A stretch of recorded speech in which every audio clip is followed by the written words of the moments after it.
John Deaton. Welcome to Note My Objection. Thank you for having me. It's my pleasure to be here. I'm glad. So the first and most important question I have, because it's the day after daylight savings time, okay?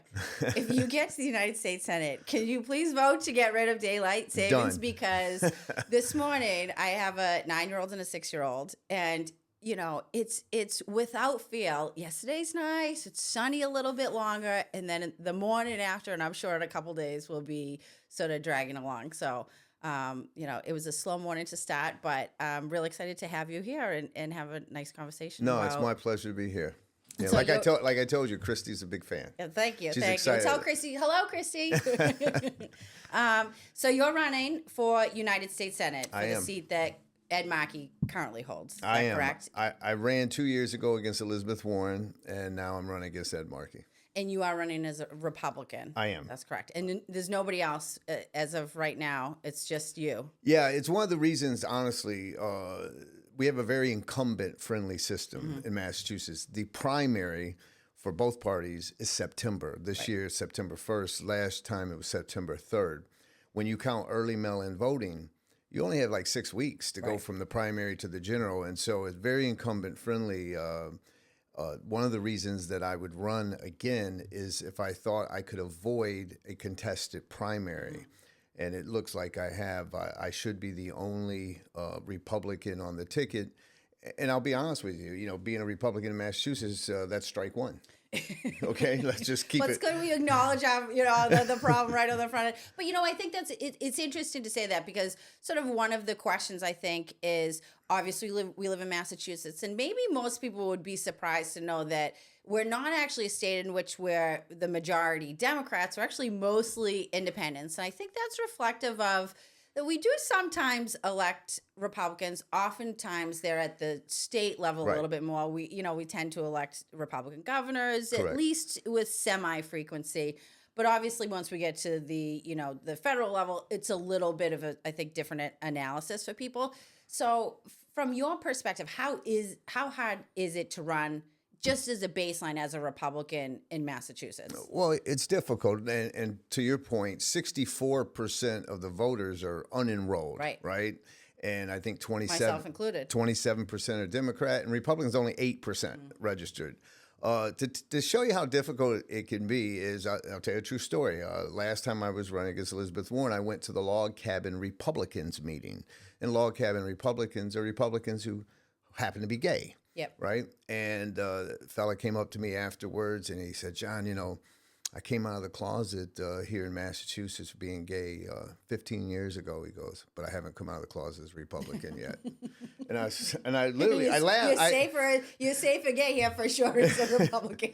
I would probably agree with that. Right. And I was like, really? And he's like, yeah. He said, you know, we have a business, and if customers even think that we could vote for Trump, you know, we could lose business. And, you know, it's difficult because I get the same criticism.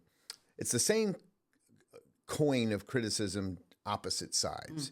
I either don't love Trump enough or I don't hate Trump enough. Right. And that makes it challenging in this divided time. And my approach is pretty simple. As a U.S. Senator, you should have one test. Is it good for Massachusetts and America? If it is, call it progressive. I'll support it. Call it liberal. I'll support it. Call it conservative. I'll support it. If it's not good, if it's bad for Massachusetts and America, then I just won't support it. And that kind of one test should govern it. And today, in this divided world, they try to polarize people to such extremes that if you don't fall in line with the party's agenda, then you're either a bad Republican or you're a rhino or you're a Democrat in disguise. And so it's really about that divisiveness. But there's no doubt in Massachusetts, there are people are conditioned to sort of supporting the Democrat by default.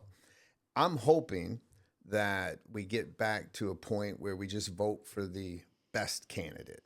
And I believe, compared to Ed Markey, who's been in Washington since 1976, okay, probably a decade or two before. This year. 80 years old, 50 years in Washington, who is very partisan. He doesn't criticize Democrats. He won't criticize Governor Healy. He won't, even if she deserves it, he won't criticize Nancy Pelosi or Biden. You know, I ran not supporting President Trump Right. as a Republican. So I'm willing to stand up to my party any and every time if that's what it takes. And I think that's really what's missing, as a voter myself in Massachusetts who unenrolled from the Democratic Party about 4 or 5 years ago, because I was really starting to become disillusioned with this idea that we're just supposed to sort of pick a side, not vote on the person, not vote on the issue. Oh, we vote Democrat, we vote Republican. And I'm not sure that is where we want to be going as a country. It seems that it's sort of been this slow and steady pace to this, place where people don't even take the time, I think, to look at candidates outside of what their sort of normal voting block might be. And they're really missing out, because, I think that it also stops people from entering the political arena because we are so entrenched sort of in the, with the incumbents. You look at, Elizabeth Warren, we talked about Ted Kennedy was there for over 50 years. And that the fact that we haven't had that many U.S. senators in Massachusetts over the last 50 years is probably an indication of, a problem in and of itself. Now, running as a Republican in Massachusetts, like you said, you ran when you were running against Elizabeth Warren. You had some critiques of President Trump. Do you find that you come up against some pushback within the Republican Party? That is there a feeling like people want you to adopt sort of the current administration's, positions? And do you feel that that's sort of it's difficult to run as a Republican, and then it's difficult to run as a Republican who might not be rah-rah for Trump? Right. And I try to tell Republicans, I say, listen, we spend so much time arguing over if someone's conservative enough, maybe, and Democrats keep winning. I mean, here's what everybody needs to realize, especially Republicans and conservatives in Massachusetts. And it's very challenging, let me tell you, Catherine, because President Trump's very unpopular here. We know that. Yes. But Massachusetts is the second best state President Trump improved over 2020. And so he got 9 points more from 2020 to 2024 in Florida and 8.5 in Massachusetts. And so 3 out of 10 voters in Massachusetts love President Trump. They take a bullet for him. Right. But 4 out of 10 thinks he should be in prison. Right. And so, and you have this dynamic. But it is true. And I tell them, though, I got 1.4 million, just shy, 1.35 million votes, almost 41%. Against Elizabeth Warren. And, it's impressive in Massachusetts, right? I got my butt kicked by 19 points. But no, it's impressive as a Republican in Massachusetts, I think. But it was, I was a no-name candidate. No one knew who I was in my first time out. And I had a contested primary, which was September. And but we have all 9 members of the House are Democrats, both U.S. senators, Democrats, and every statewide office in Massachusetts is Democrat. Yeah. And it's not that they're all Democrats that makes them bad. That's not true. There are good Democrats, but some of them are just too extreme. Sure. And Massachusetts has some serious problems. This one-party rule isn't healthy. It wouldn't be healthy if it was all Republicans for decades. Right. We're dead last in private sector job growth. We're dead last in housing affordability. We've had 200,000 people leave in the prime of their working lives, and we have 1.1 million people on food stamps. That's almost 16% of our entire population. And so I'm hoping that Republicans who blanked me last time, and I that's something I learned the first time. When you run, as you know, life is about experience, right? Experience is the greatest teacher. I had none. There were Republicans who I thought, well, compared to Elizabeth Warren, they're going to vote for me for sure. And I got blanked by quite a few Republicans.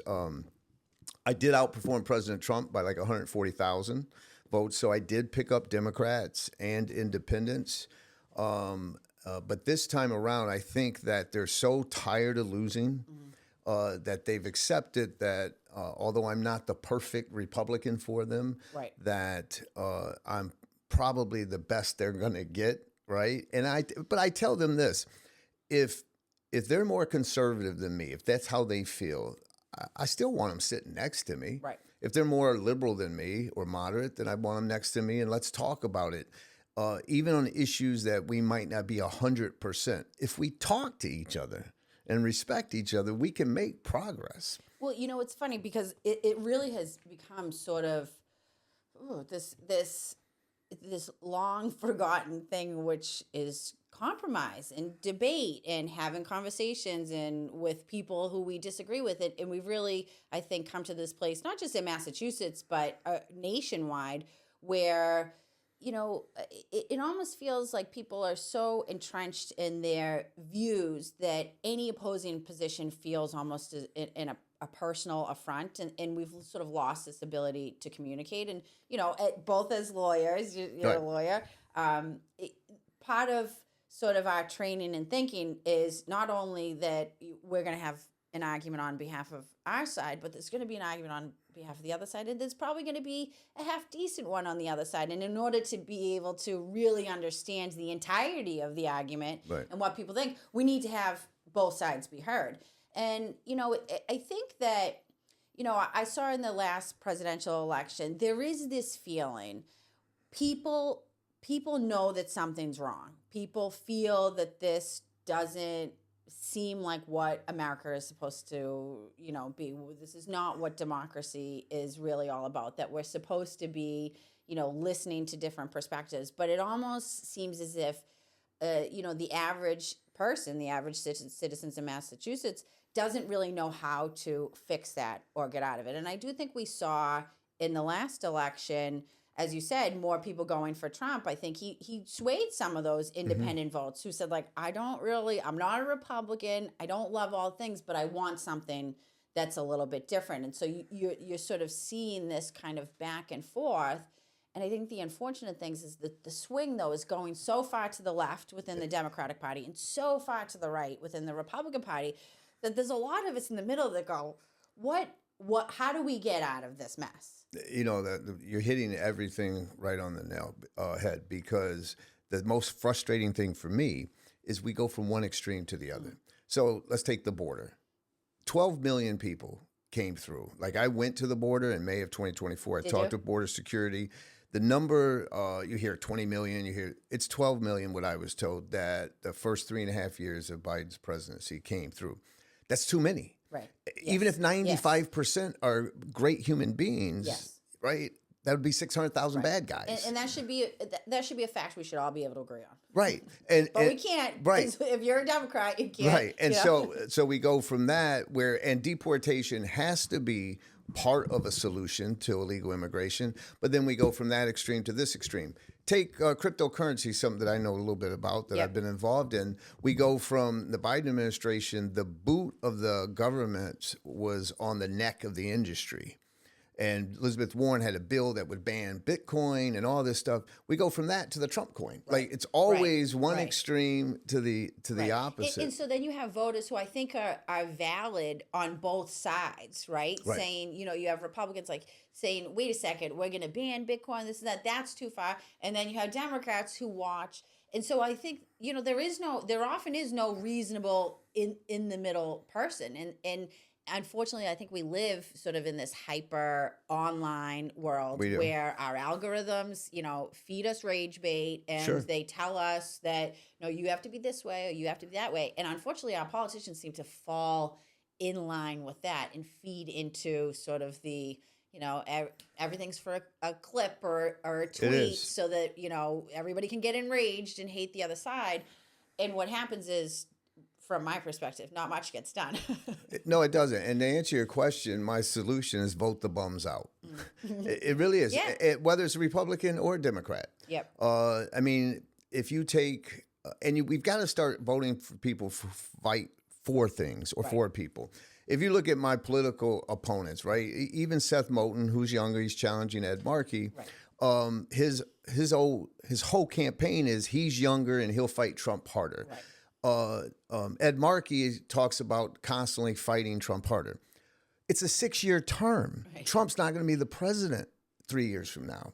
So your whole campaign is just fighting. How about we fight for people and for things instead of just constantly fighting against the other side? And I think people are craving that, and hopefully I'll be able to reach enough to take that approach. Listen, career politicians are the problem, in my opinion. It's not I would left agree. and right. It's not Democrat, Republican. It is career politicians.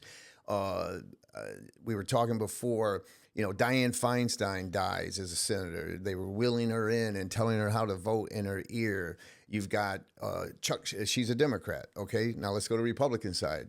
Mitch McConnell, we have witnessed him have 3 strokes.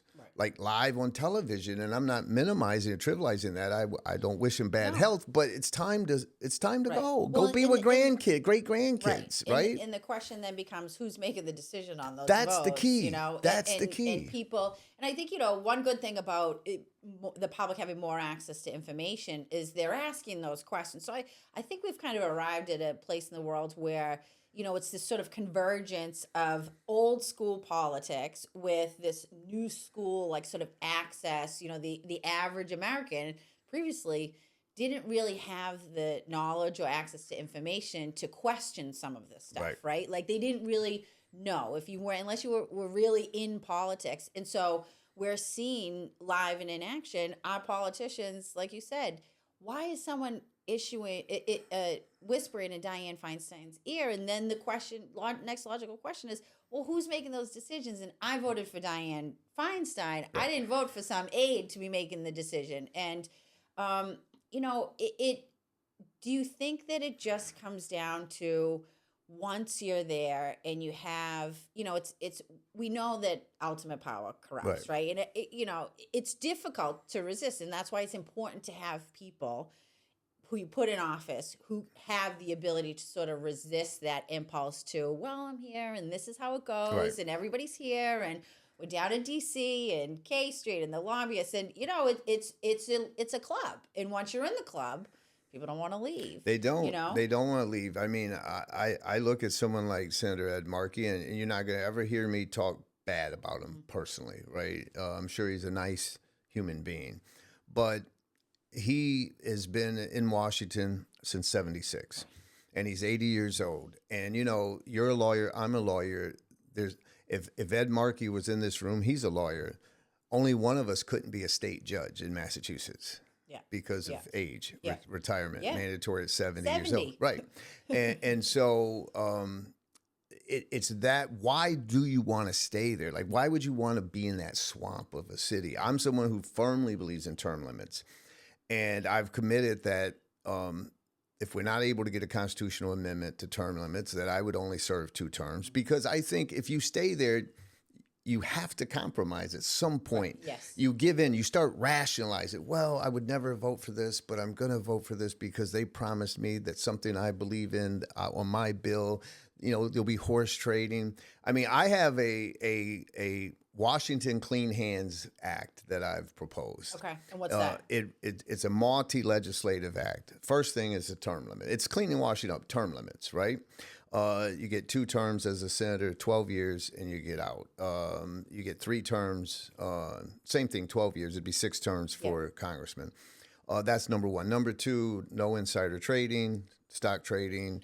You can't own individual and trade individual stocks. 3, lifetime bar. If you're an elected official in Congress, you can't then leave and become a lobbyist and then become multimillionaire in 3 years because you're a lobbyist.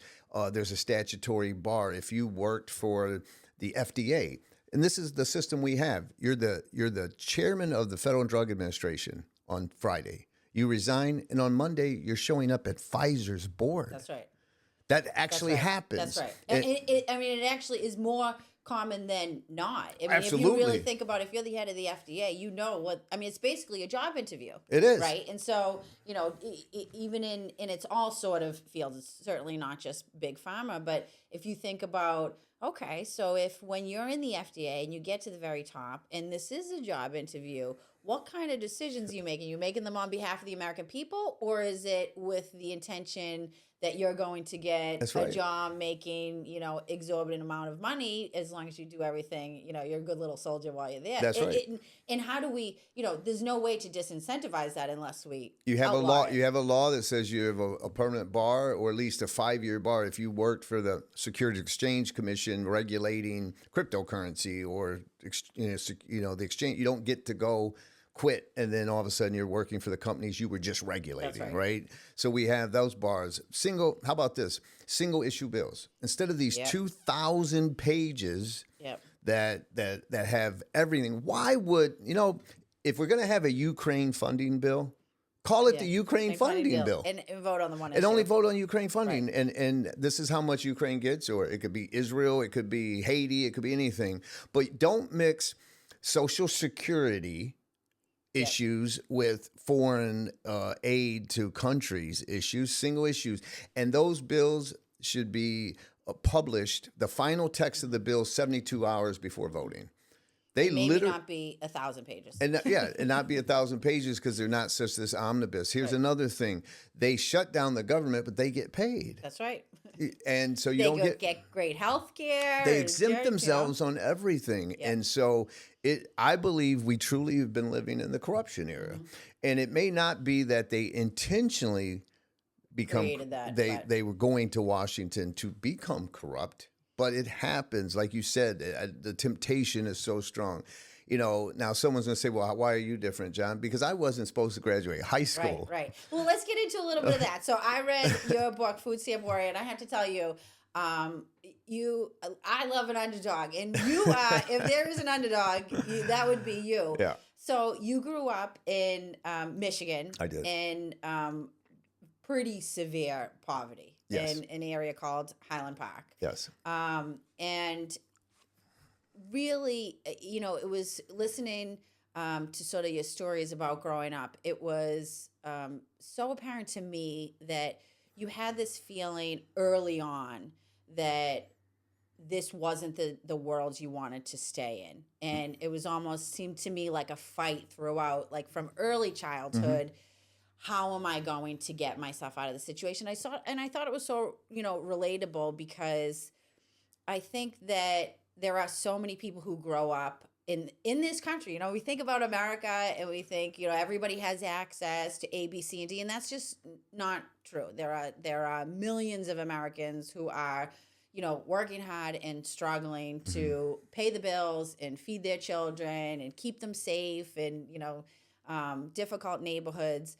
And a lot of, I think a lot of people feel really helpless in those situations because it's difficult to climb out of that. And what do you think,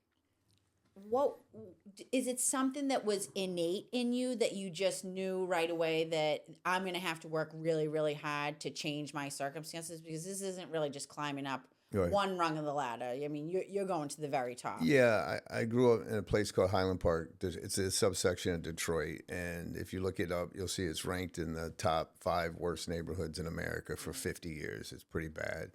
My mother was stabbed when I was 6 in front of me.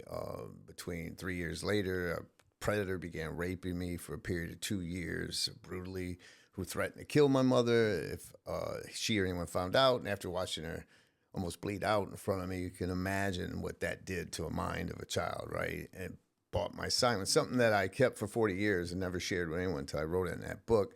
My best friend died in my arms, but my first day of high school, I had a gun shoved in my mouth, so I was a high school dropout. Yeah. But it would be after I dropped out of high school. If there was one moment, I'll try not to get emotional because I talk about my mom. No. I talk about my mom. I will tell you when I because I read in part and then I listened in part because I was trying to, also the technology is like frying a little bit in my brain. So sometimes I have to listen, but I really, what I loved in the sort of audio versions is I heard the emotion in it. And I think that's really powerful. I have to say that, listening to your story and you being so open and honest about some of the things, the abuse that you endured, physical, sexual, just sort of living in that sort of place of kind of almost like warfare. Right. And the strength it must have taken to put pen to paper and have your family and your kids through that. It's really powerful, and I appreciate you sharing that story. No, I appreciate it. It was very cathartic for me, and the book really is to tell people, unexamined trauma will eventually catch up to you, even if you think you're tough. And I would never want to be a victim and and I push it down. Yeah, I can't change it. It happened. Move on. Right? You can do that, but eventually, you'll be surprised. It could catch up to you because I woke up. All of a sudden, I had money in the bank. I'm successful. Yep.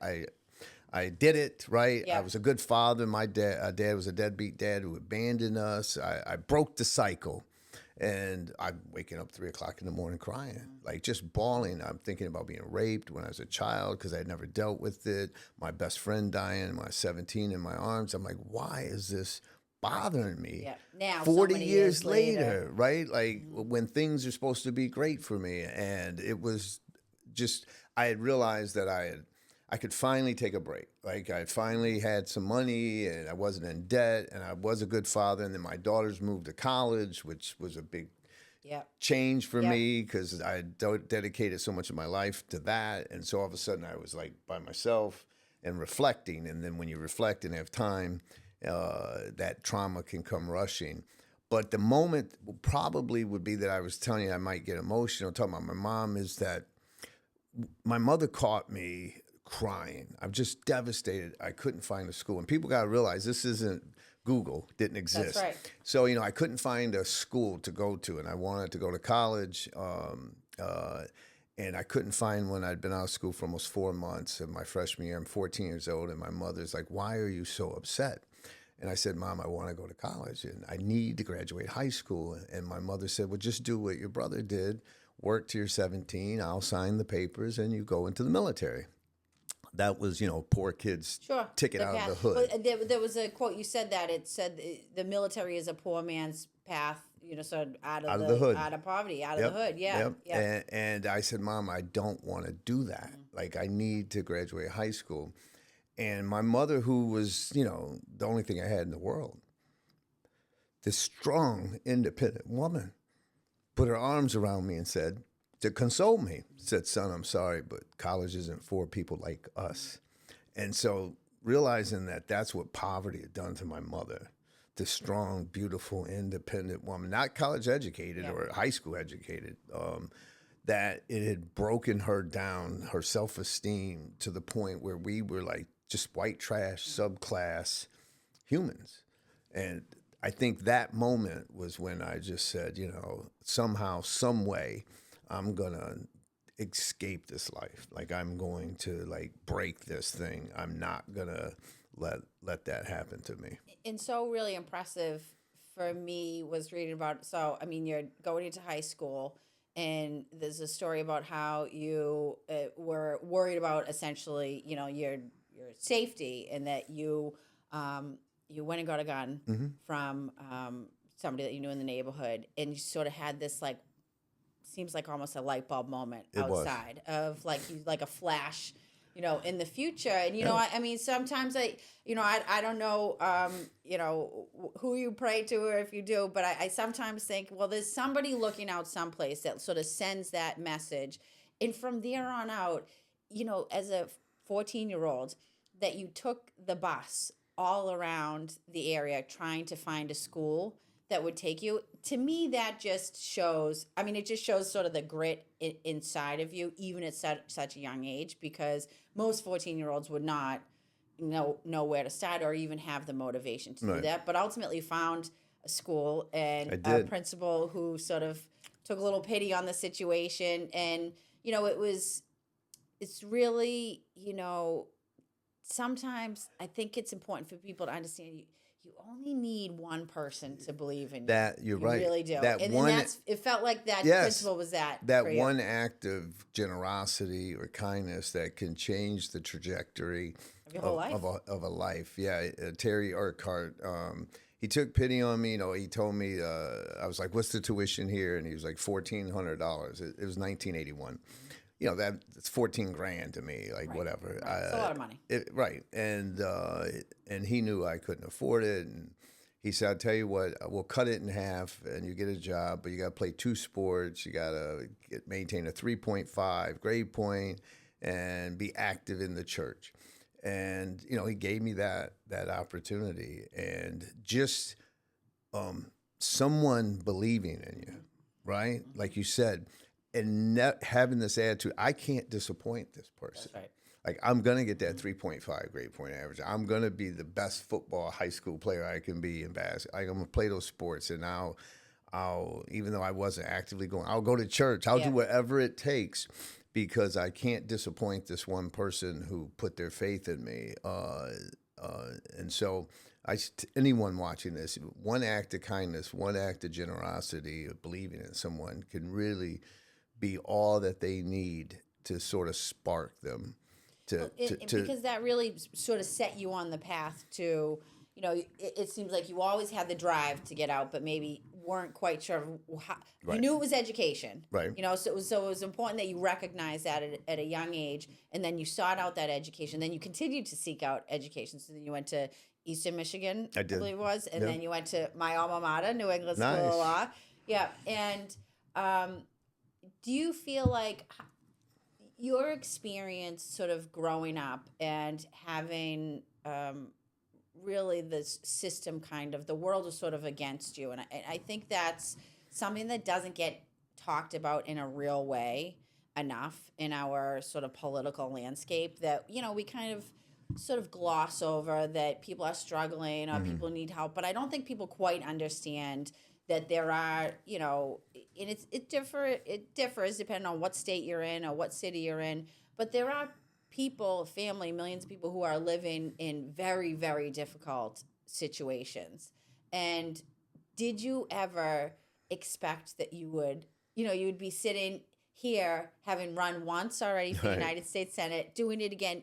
Do you think that little boy in Highland Park had any idea that this is how far? I mean, you've accomplished so much as it is.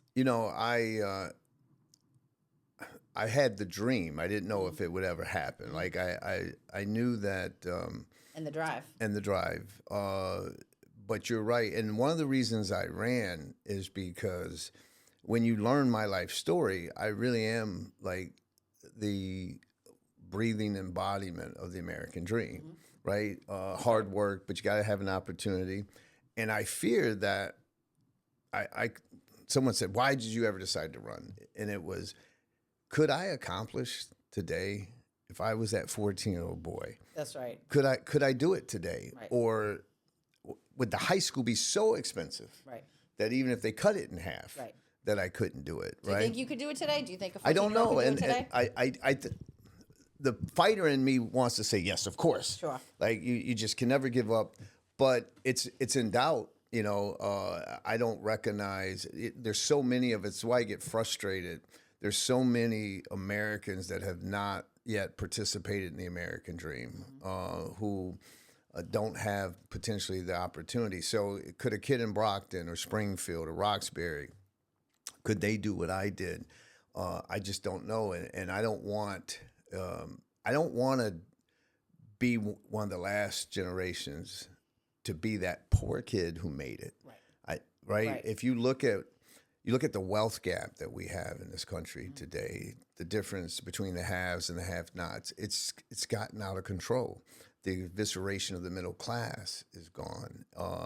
You either have, rich people or poor people almost. That's right. It really has gotten to that point. It seems that the American system today seems to benefit the people at the very top, or, I don't want to say benefit, but the people at the bottom. But there is at least a little bit more access to some help sometimes if you're at the bottom. And oftentimes in the middle, it's where the people are really struggling. You're screwed. You're just above sort of the level where you can get assistance, but you don't make enough money to qualify for a house, a down payment. I mean, I think even in Massachusetts, I live at a cute little house here in Milton that is worth an exorbitant amount of money, and it's really not. And so I think about how lucky I was to buy my house when I did, because it just seems everything is so cost prohibitive to everyday Americans. And as to your point about whether you can, if you're a poor kid in Brockton or Fall River or, Roxbury, can you climb out of that? I do think it's much more difficult today. It is much more than difficult. It was. And I worry about, I'd love to get your thoughts on sort of this AI world that we're moving into, because I have a lot of concerns about sort of the wealth gap that seems to be to me, it seems like it's going to drive us even further apart with the AI stuff, because there's this sort of general idea, it seems, that, you know, AI certainly is taking away a lot of jobs. It's likely to target a little bit more, you know, white collar, maybe upper middle class It is. positions. But then at the same time, I just saw a robot that's being I just saw a robot that is now going to is like doing a very good job at shoveling snow. And so, you know, so not only we're talking about manual labor, you know, jobs, driving trucks with the teams, is all this kind of stuff. My concern is the theory is that there will be sort of an abundance of products, and that, you know, things will cost less, and there'll be so much money that everybody will sort of get a stipend, a basic income. And if that's the world we end up living in, how do you ever climb the ladder? If we're all sort of the same, if I'm the same as you and Josh and Stephanie and Jack, how do you get to the next rung of the ladder? And so I wonder how you feel about this AI. To me seems fast approaching, and we don't really have any guardrails on it. And I worry about that. No, it is. And I mean, one thing I supported of the President Trump, where he said, you know, he picked an AI and a crypto czar and said that we have to win the AI race. I agree with that. Those questions are great. I mean, I have, at the same time, we need auto mechanics, we need plumbers, we need electricians, we need welders. Yep.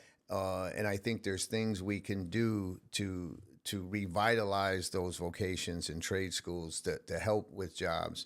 But it's something that has to be addressed, and I don't know if the people we have in office are prepared for that. Right. You know, like, this is the problem we also have to ask is, I said, when I gave my announcement, I said, you know, everyone's criticizing Mondami.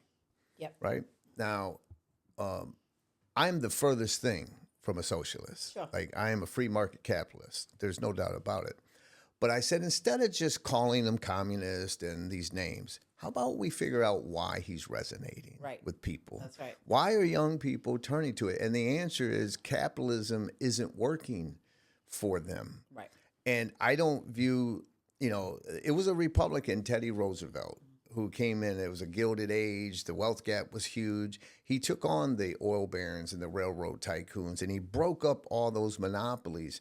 We need that kind of approach.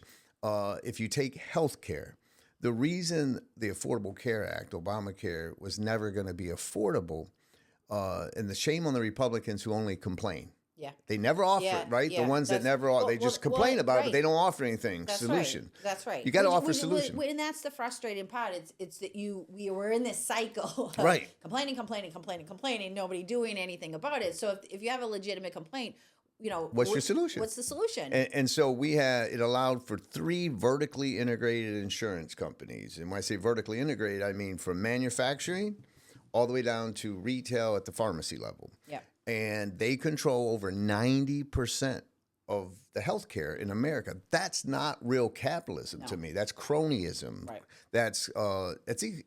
And they get so much in subsidies, the taxpayer dollars, it becomes corporate socialism as far as I'm concerned. So we need to break that up so that small business, you and I, if our microwave went out, just blew up. Yeah.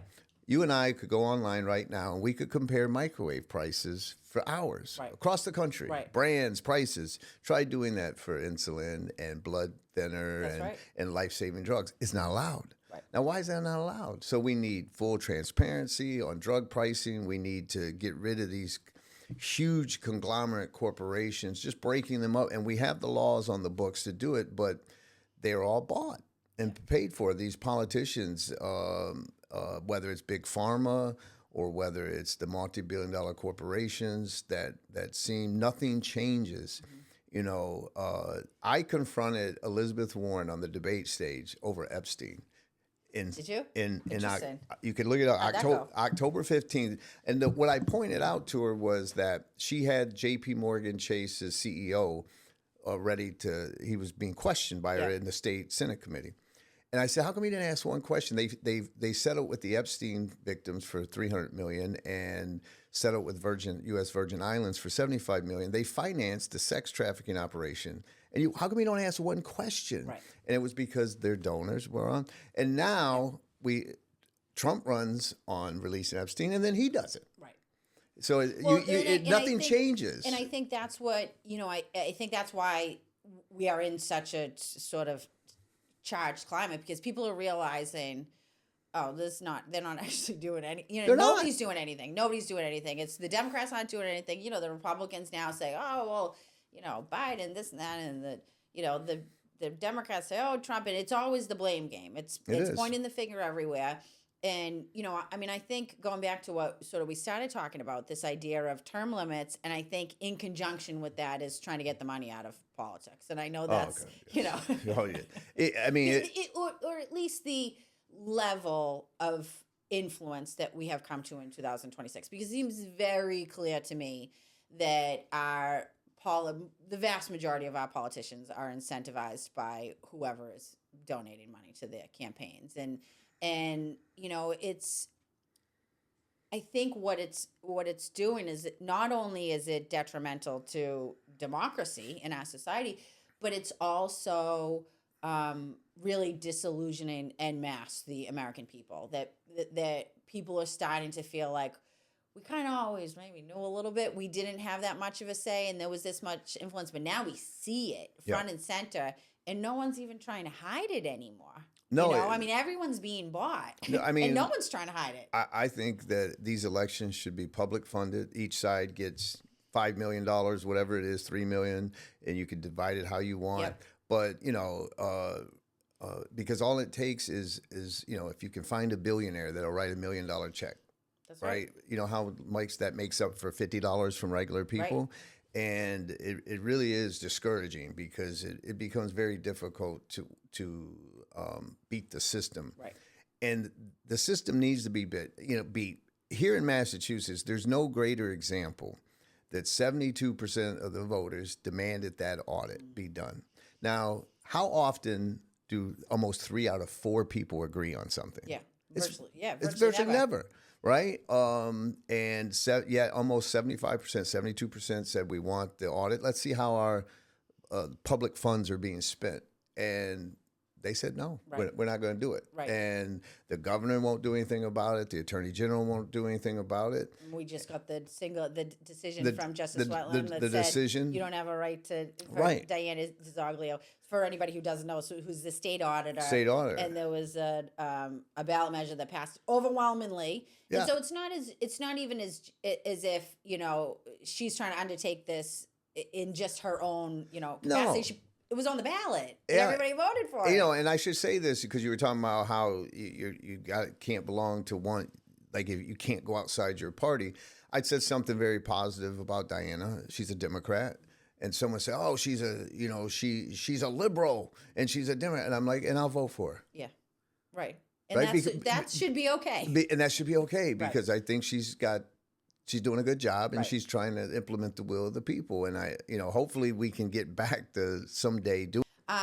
So speaking of the will of the people, let's talk a little bit about what's going on nationally and sort of our intervention in various places around the country, in the world. I think it's interesting that President Trump obviously ran on, and I think that he, it's my opinion, he won largely because of he's got these people in the middle. He was able to capture a lot of independents. He was a lot, I know people personally are locally in Massachusetts who are not Republicans, who are not huge Trump fans, but voted for him nonetheless because, again, I think people, I was a Bernie girl, 2016 and 2020, and one of the reasons I was really turned away from the Democratic Party because of what they did to Bernie. Yeah. But I really think that, going back to, I think that was sort of the beginning of this real understanding that people in this country were frustrated and looking for someone different, looking for someone to, really represent their voice. And I think Bernie and Trump were very similar in that way, and that obviously ideologically two very different people. but they really grabbed at that sort of feeling in sort of the bowels of the country. And I think that's what happened again this last race, in that a lot of people were frustrated with the Democratic establishment and, some of what many people thought is sort of overreach during the COVID, Yeah. crisis and things like that. And because of that, Trump was able to sort of buoy those independent, moderate voters who probably don't love him, but went that way. And I think in large part was because he ran on no new wars and, get us out of everywhere. We were going to focus on America first and, be in terms of immigration, focus on the people who aren't supposed to be here, people who are genuinely committing crimes, That's and right. bad people, because there are a lot of those people. And so I wonder what you see as, from my perspective, it seems to be a 180 from what Donald Trump ran on. And in terms of what's happening now, what happened with Gaza, Venezuela, Iran now, how do you see that sort of as a whole? Yeah, I mean, I have the same issues and perspective as you. I definitely think that Trump won because of the border and America first. That we're done with, we spent 19 years in Afghanistan and Iraq and the trillions of dollars that were pumped. People are struggling here. That's right. And when you promise that, we're going to worry about Americans, it resonated with a lot of people, and they were willing to put up with the things they don't like about right. Trump. They don't like this about him, or I've heard so many people say that, they use different words, but they'll say, I think Trump's a jerk, but I voted for him because I want the border secure, or we have too many regulations, and, whatever the issue may be.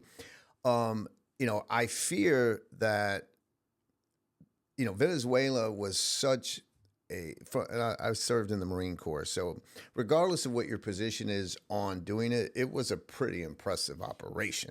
I'm just saying, so. Yeah. To get this guy, no American casualties, get him in his pajamas, and Venezuela does serve China and Cuba, these ghost ships that avoid sanctions for oil, that they're convincing him that,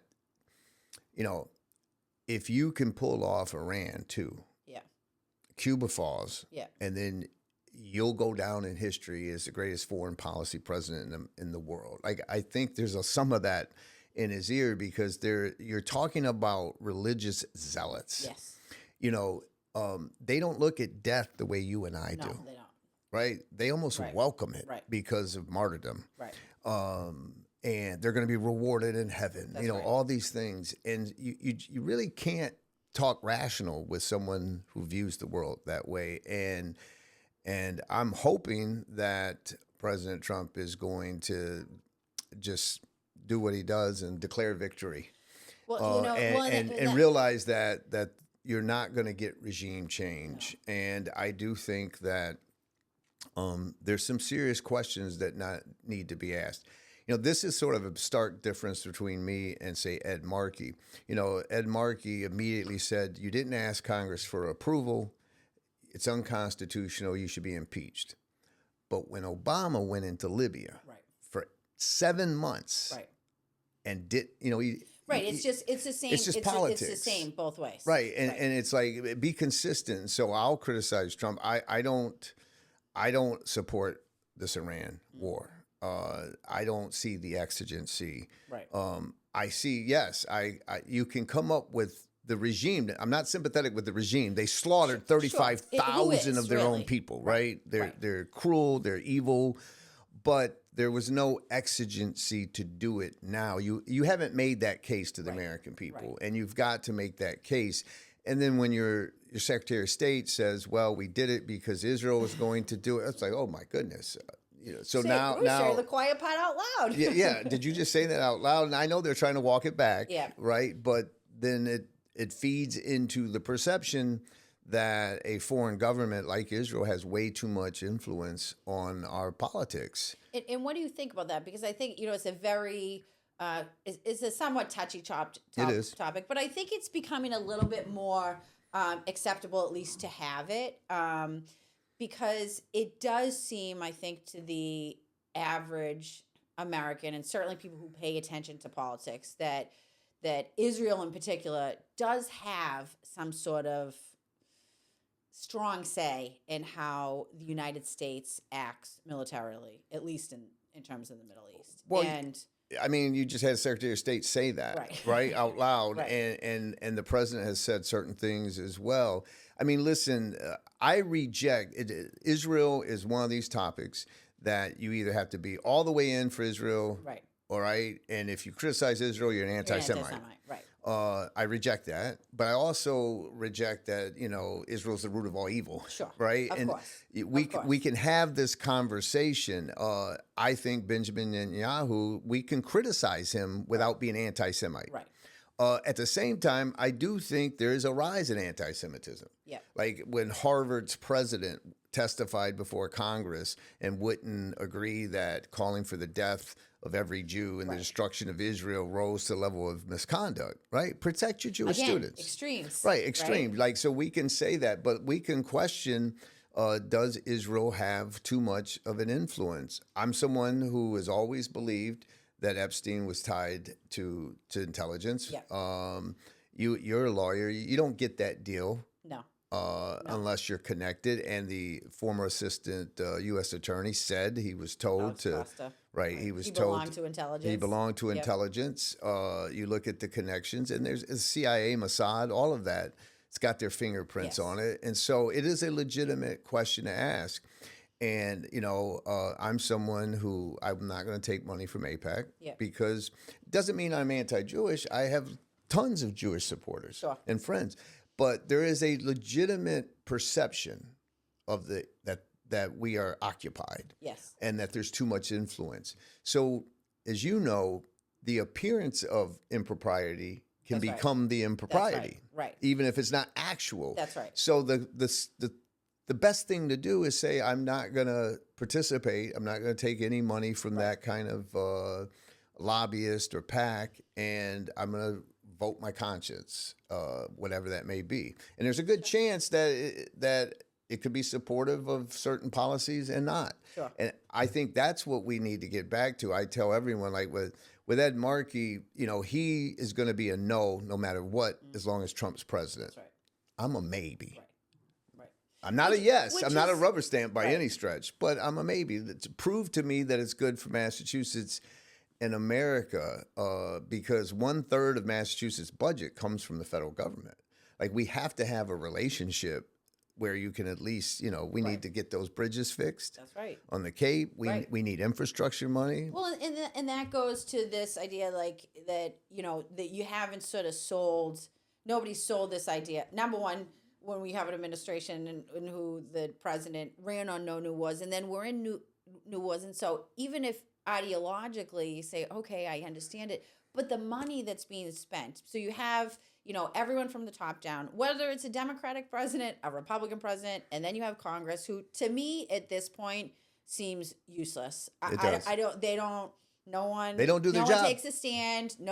Everyone just seems like, we'll go along with it. Like you said, all these omnibus bills that, give sort of cover to, oh, well, I had to vote for it because this piece was in there. And it's sort of like, it protects really all of them, Right. The Democrats and the Republicans. And you think about that we're spending, I think it's $1 billion a day. Yep.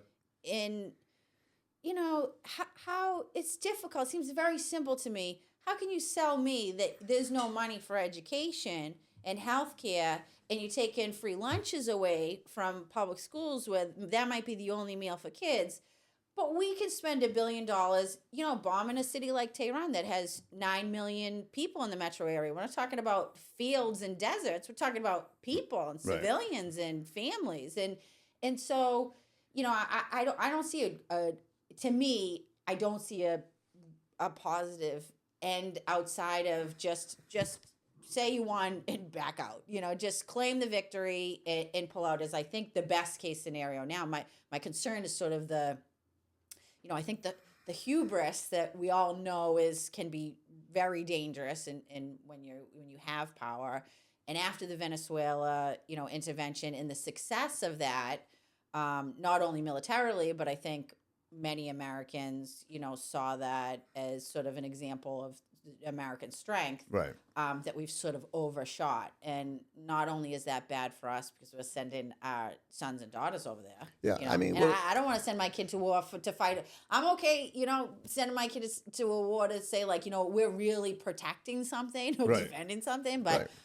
it's not to shoot down, Well, I mean, let's just be honest. The Khomeini who was killed, the leader, Yep, his son is now the new leader. that's right. And his son lost his wife, father-in-law, I believe, and one of Everybody his did it. children, Right. who was killed in that initial bombing.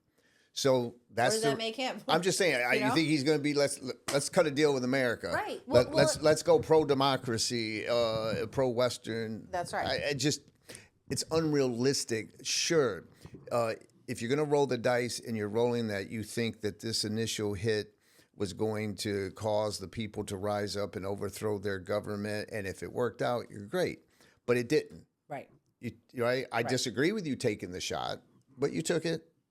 Yeah. Now pull back. Declare victory. Right. You're good at saying, things that Yeah. that are not necessarily Right. 100% And- accurate, right, and let's move on. And enough people will just accept it, and I mean, he has enough support within his base that we could just move on from that and put it behind us. Because I think realistically, if you look at the history of American intervention internationally, I mean, it just really creates more radicals, in my opinion. We have this idea that, well, those people don't like the way, you get sold out a Yeah. lot. They don't like our way of living. Well, I don't know. I think they just don't like that we come in and tell them what to bomb their cities, bomb their countries, and then say, you have to do A, B, and C, and, often leave it in shambles. And I don't know. I mean, I don't think it's an unrealistic expectation that those people would not like us. No, and absolutely. does that create a safer America if we're creating more people Absolutely. who, are really victims of American global intervention? No, these are the questions. I mean, I just coming in here this morning, I heard that President Trump was working on that, but they were wanting Israel to agree on the exit plan, and I'm like, again, Right, and so like you said, that sometimes the appearance of things, right? So, what message does that signal to the American people that why do you need the okay from Israel? Yeah. Why can't we make the decision on our own? And so sometimes there's that sort of America first. Yes, that's right. I mean, That's right. that's why you won. Right. Why you won, to me, if you look at political messaging, and who took it was Mandami. Yeah. He took the Trump message. The message He's wasn't very, MAGA. He's very Trump. He's very he good. reminds it, like, as I was saying, the comparison between Bernie and Trump. I find Mamdani to be very, when he brought, what brilliance to The bring paper. those papers, because he knows Trump. He understands how to sell him. He does. And he plays the game. He's getting what he wants. He's charming. Unlike our leaders here in Massachusetts, to give you an example, Right.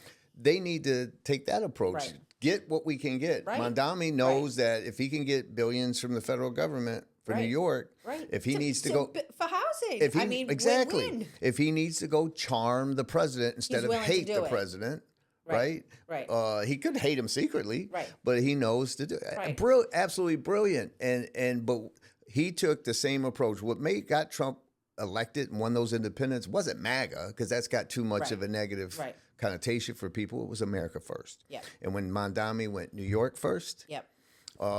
you had the other leaders saying, well, if you win, where's the first place you're going to go? And they were like, Israel.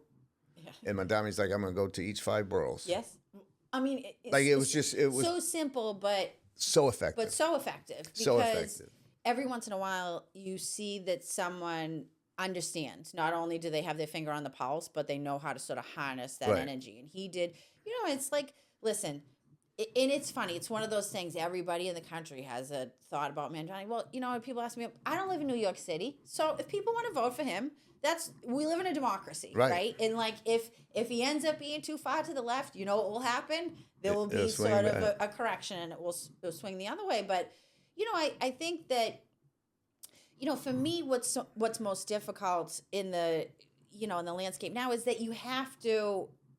It doesn't feel like we have a lot of politicians who are willing to sort of do that. So that dance between both sides, willing to engage with, like I'm done, willing to engage with Trump. The fact that virtually no Democrats would even consider that kind of sort of, having those discussions, going to see him in the Oval Office, and him being willing, you think about, he's on the opposite end of the political spectrum, and he's the one willing to go and have that conversation. And Trump's sitting there like, I think he's going to do a great job, and I'm not.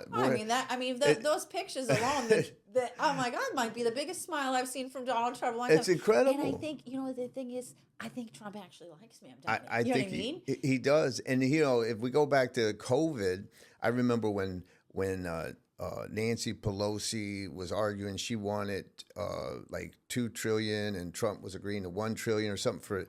But the issue is Trump wanted the checks to have his signature. Right, if I was Nancy Pelosi, whatever, I would say we're gonna. You know what, Mr. President, the checks are gonna be bigger. We're gonna send bigger checks, and your name's gonna be. Yeah.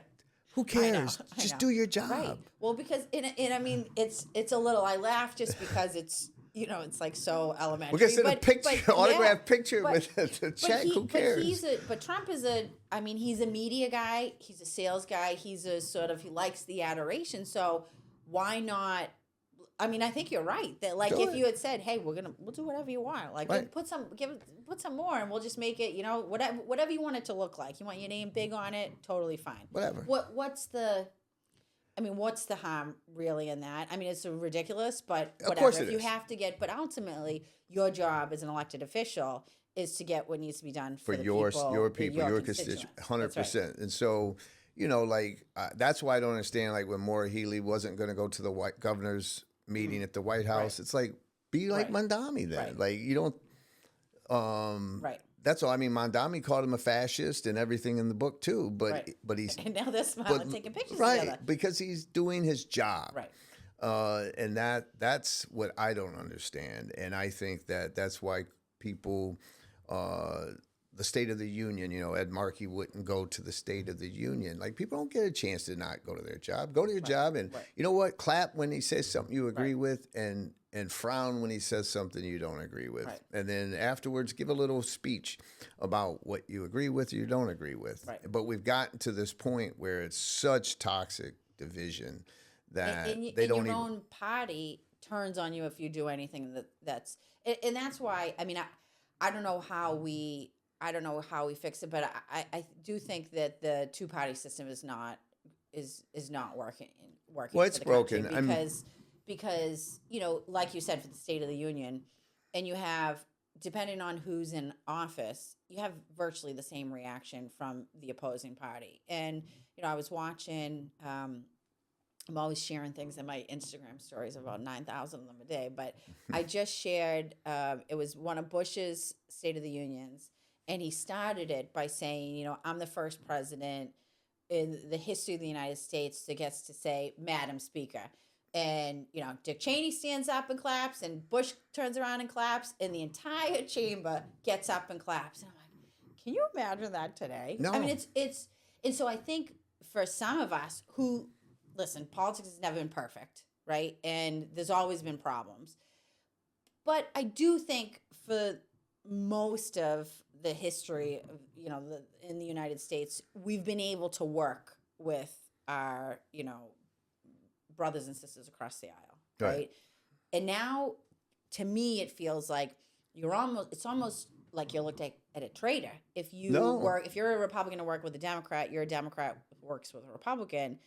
But the practical effect of that is that nothing gets done. Yeah. And I don't know, how do you think we can, and I think that's trickling down not just from politics, that's in everyday life. We know that, based on all the kind of, polling that comes out, people don't they don't want to date somebody who's an opposing, political perspective. They don't have people in their social circles. They, live in certain areas. So we're further and further insulating ourselves in these bubbles. And then we're online and the algorithm only feeds. Echo chambers. I have people around me who I'm like, you are in like a dangerous algorithm because it is just feeding you hatred. And that's Democrat and Republican.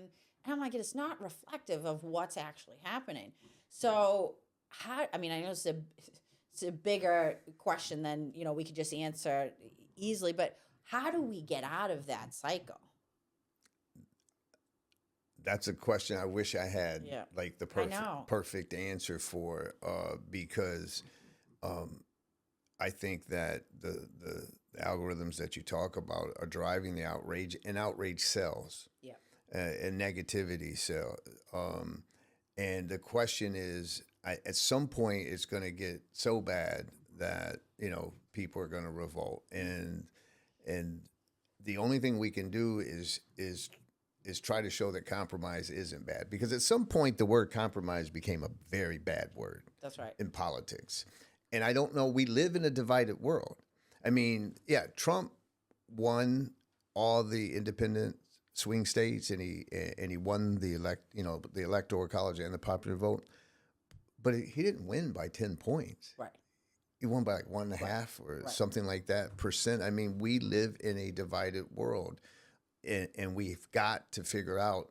And what I try to keep telling the people is please, I want you to think about this. You have more in common with your neighbor who voted differently than you in the presidential election than you do these career politicians and these elites. You're worrying about, can you take a vacation this year? Yep. Will you have enough money for your kid to go to college to help with the debt? Your car might need, something. You're worried about the same things. Right. Your electric bill is too high, right? You're looking at your delivery charges. Like, how is it? That's right. These are the things that whether you voted for Trump or hate Trump or you feel the same as your neighbor, and we've got to get back to relating with each other that way. One of the things why I decided to run is if I could avoid the primary. In many ways, the Republican convention is April, late April. After that, I don't plan on talking to Republicans very much. Yep. I want to spend all my time with disenfranchised Democrats and independents to show them that, hey, don't fall into it. Like, give someone else a chance. Like, I'm a safe alternative. Yeah. What do you got to lose? Well, and there's a lot of, like you said, there's a lot of those people up for grabs in Massachusetts. And I believe so. That's what we need to get back to, that people feel comfortable. And I think that, the kind of the way you talk like a normal person, right? Like we hear these politicians and everything's very like, parsed words and really careful about how they say things and what they say. And they're afraid if they, take one position, then that means they lose everybody. Right. And I think we have to me, this entire platform that I'm trying to, what I'm trying to use it for here is really to educate people that you can pick and choose, right? Like you don't have to.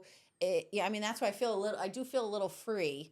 As I even like the idea of I like the word unenrolled. Like, not even, people say, oh, you're independent. I'm like, I'm not even, no, I'm unenrolled. I'm a free agent. Right. And that's really what the political system should be. We should be able to say, I like this person for rep.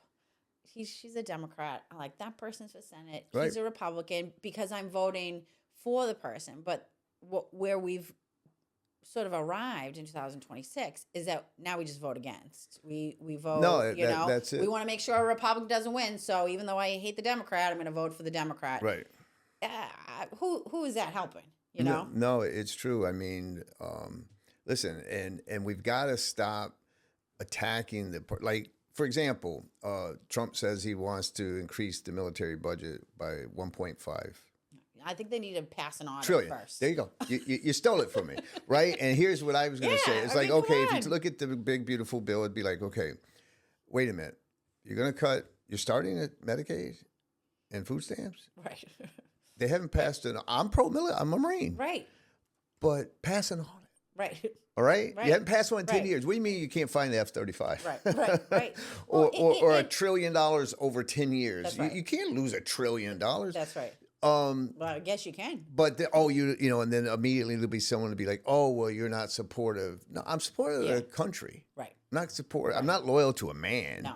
or a woman or an agenda or a party. Let's get back to Well, people doing what's who, best for us. people who believe that we're better together, that united we stand, divided we fall, right? Right. And that's what I worry about, is that I see people, like, you look at Thomas Massey and Ro Khanna. I'm like, different, Very much. different political backgrounds. They came together to do something that nobody else was able to get done, right? With some additional help. Right. Because I think you at least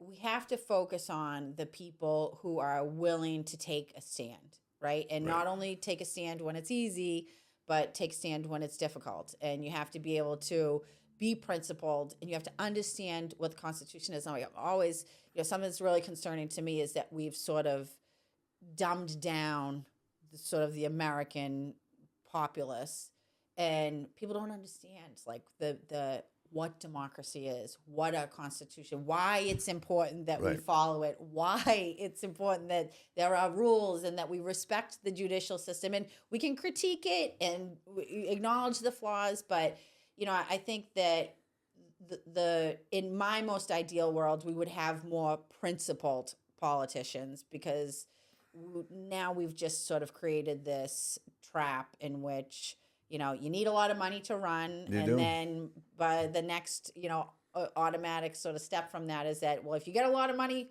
from a lot of people to run, who do you owe? Who do you owe? You don't owe the people. You got to pay those pipers back first. So, no, you're right. I think that I'm so grateful you came here today, because my goal is to get more voices like yours, and people who want to represent.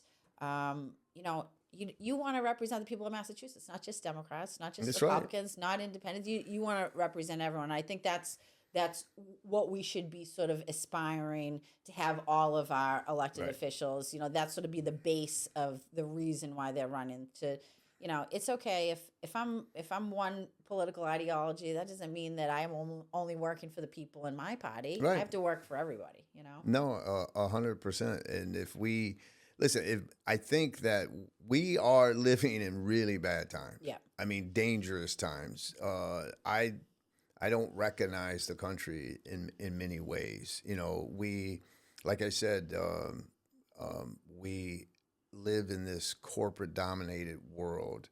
And I'm someone who fought multi-billion-dollar corporations on behalf of plumbers. You're going to have to come back as we get closer, because we have so much more. Right. But, I represent people that had asbestos cancer. Right. Representing people who have been harmed by corporations. Exactly. Yeah. And so, no, I'd love to come back. It's a pleasure. But that's the goal. The goal is, and thank you for having me, and I hope that others just keep an open minded. Don't fall into the trap that you have to be a Democrat, pull the Democrat lever all the way down, or the Republican lever all the way down. Look at each candidate, and I guarantee you it's okay to say, I'm going to go a Democrat on this one and a Republican on this one.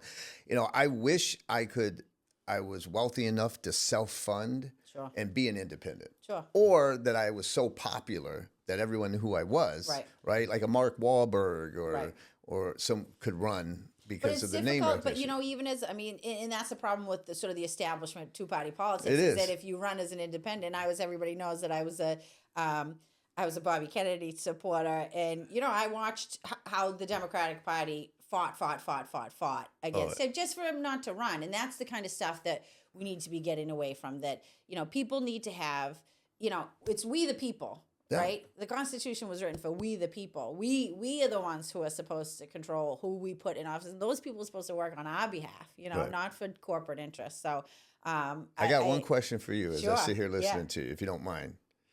What about you? You ever think of running? Oh, that's a question I get all the time. No, I'm assuming you get it. Because we need people. We need people like you. I think we need people like me. I think we need people like you that are real, who just want to do the right thing, right? And not necessarily reject the establishment, reject the cronyism, all that stuff. Yeah. And so, it's funny, I as we were talking about before, I grew up in a very political household. My grandfather was in politics, and then my dad, and so it's I always thought I would run for office, always. And I will say that the last sort of, 5-6 years has discouraged me a bit because, I have young kids, and the level of sort of viciousness that's in the kind of political system now, I don't know in this moment that I would put my family sort of through that. I don't, I'm very protective of my, as being somebody who's online, I don't share my kids. I don't no pictures. I don't really talk about that kind of stuff because, people use anything. Of course they will. But it's certainly something I have thought about. And in the interim, what I'm trying to do is use my voice this way, because I do think that we are lacking greatly in real candidates who are genuine and authentic, and so it's not something I rule out. No, that's good. It's not something I rule out, but I get asked it a lot. It's like, well, come on. No, I get it. I know. And you're doing it. You're tabling it for now for the right reasons. The one thing about that book is you read it. There's nothing they can find on me that I don't cop to and admit and say, listen, I made these bad decisions in life because I didn't, I was going through a divorce and my daughters were leaving, and when I hurt my back and they gave me OxyContin promising it wasn't, addictive, it was. And I talk about my battle, there's really nothing they can find. There's a real freedom in I think that, I'm similarly open about I struggled with addiction when I was younger, same thing, OxyContin, when I was in my late teens, early 20s, and sort of had a whole life before who I am now. But I think that's one thing. It's funny, when I first started sort of putting myself out there and my opinions, I started talking about some of that stuff. My mom and dad were like, you really want to put that out there? I said, well, someone's going to use it against me. Right. So I'm just going to put it all out there so that you can't, everything. I own everything who I am. And that's what I loved about your book. I mean, that's really what I loved. The level of honesty and authenticity is rare in, never mind politics, in today's world. And I would encourage every food sample warrior. I'm going to put it up on the link in the YouTube so everybody. No, but really, I would encourage, not only because it's a great book, but it also gives, I think, like, real insight into who you are and the kind of candidate you would be and the kind of senator you would be, because you're not somebody who just talks about things. You've really walked the walk, and you have been through quite a bit of struggles in your life and overcome. Every time you get down, you get back up, and that's all that we can ask for, right? So I want to say thank you for coming here. I'm so grateful. Where can everybody find you if they want to follow you? Social media, if they want to, join the campaign, anything like that? What's the best way to get in touch with you? On X, it's Johnny Deaton 1. I'm on Facebook and TikTok, but JohnDeatonForSenate.com. If they want to go learn where I stand on issues and think about voting for me. If they're a lifelong Democrat, give me a look.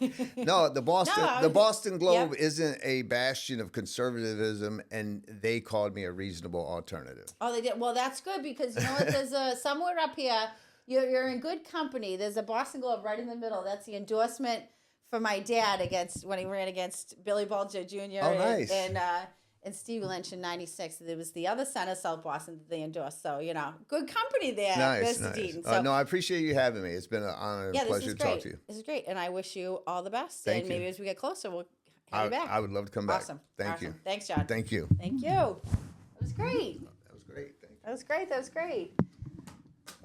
If you like this episode, please comment, like, share, and subscribe. Every bit helps. Thanks for watching Note My Objection. See you next week.